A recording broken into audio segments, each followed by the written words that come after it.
ये गुस्सा जो है 7वें चरण में भारतीय जनता पार्टी के खिलाफ 7वें आसमान पर होगा।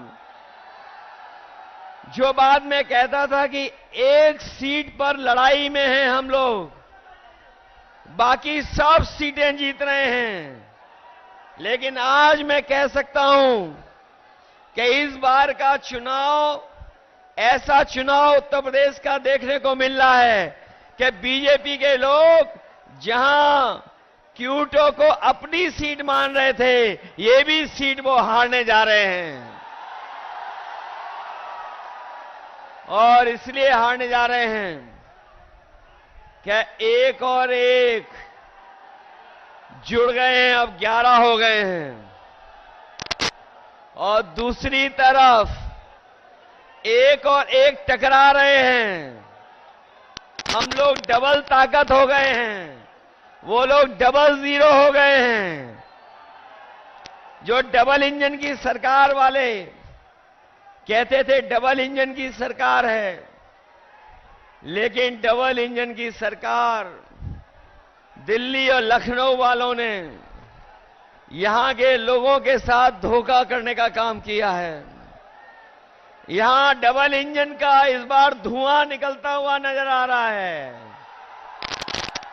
और अगर धुआं थोड़ा बहुत बचा भी होगा तो ये क्यूटो के लोग मिलकर के दोनों इंजनों का धुआं निकाल देंगे।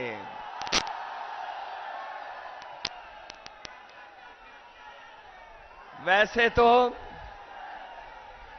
हम लोग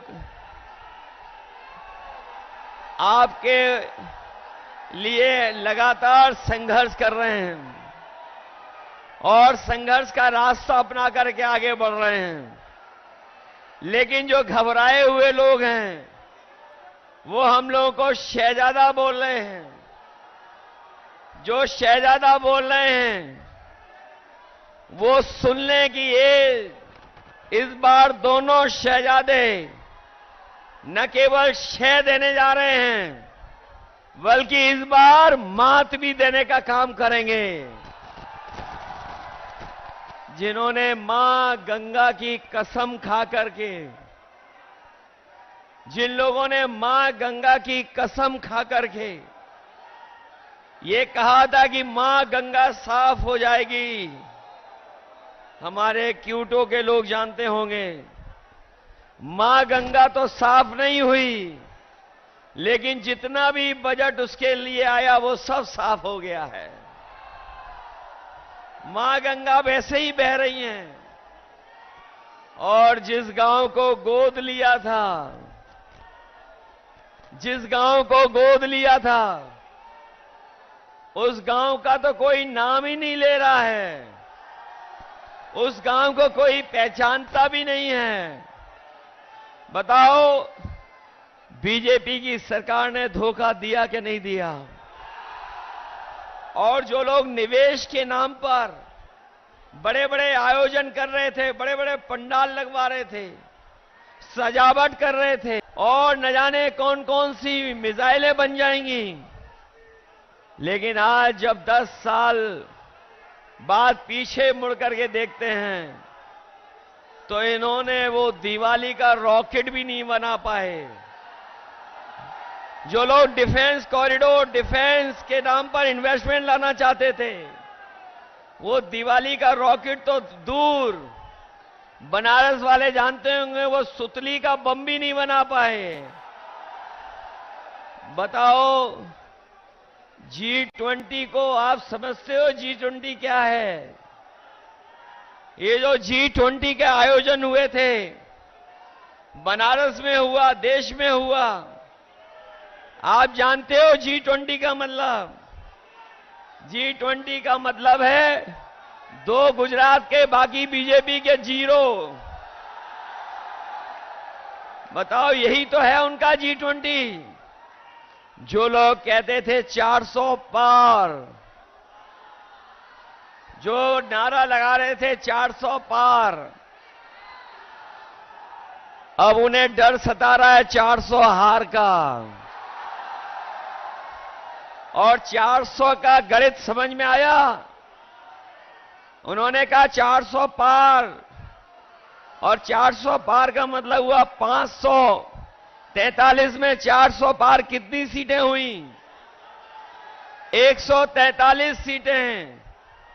तो ये 400 पार केवल 143 सीटें की बात कर रहे थे, और इस बार देश की 140 करोड़ की जनता इनको 140 सीट के लिए भी तरसा देंगे।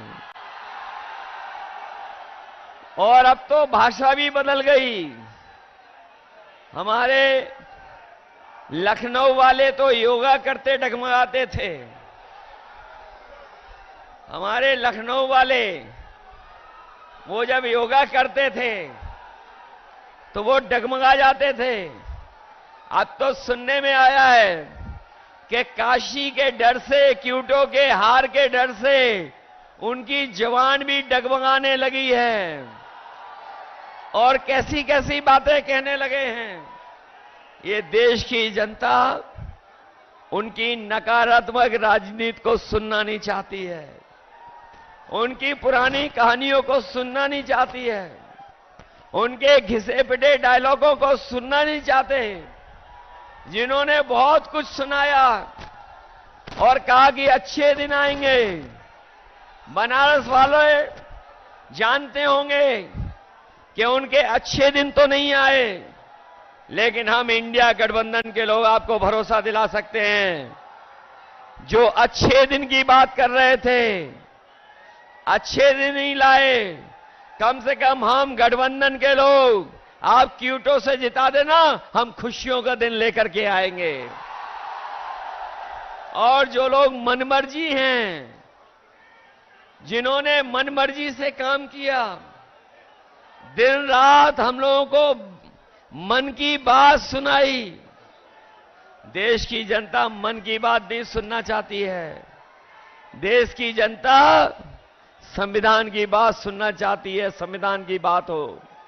इसलिए ये चुनाव जहां हमारे आपके भविष्य का है, वहीं हमारे आने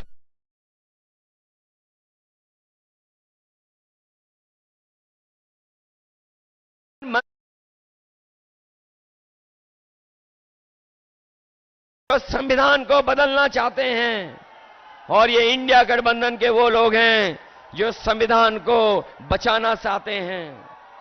तो इसलिए मैं आपसे कहना चाहता हूं, ये संविधान हमारे और आपके लिए सम्मान दिलाता है, यही संविधान हमें अधिकार दिलाता है, यही संविधान हमें न्याय दिलाने का काम करता है।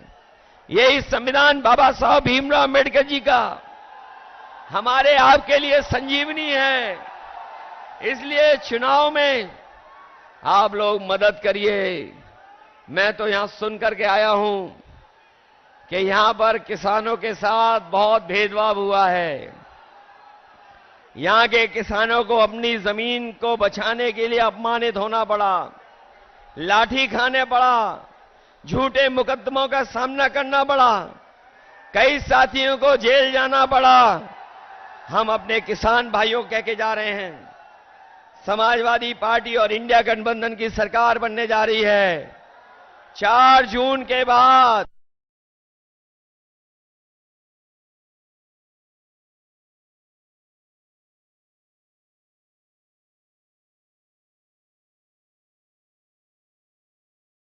किसानों को मुआवजा दिलाने का काम भी करेंगे।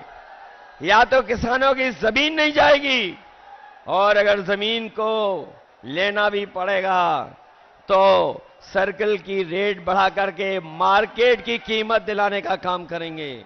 हमारे बनारस के लोगों, अभी कुछ दिन पहले बड़ा महिलाओं का आयोजन हुआ था, महिलाओं का कार्यक्रम हुआ था, लेकिन यही जो नारी सम्मान की बात कर रहे थे, वो कुछ कुछ याद दिला रहे थे, लेकिन वही प्रधान सांसद जी ये भूल गए कि अगर बीएचयू में जो बेटियों के साथ जो व्यवहार हुआ था, जिन्होंने घटना की थी, वो सब के सब बीजेपी के लोग निकले थे।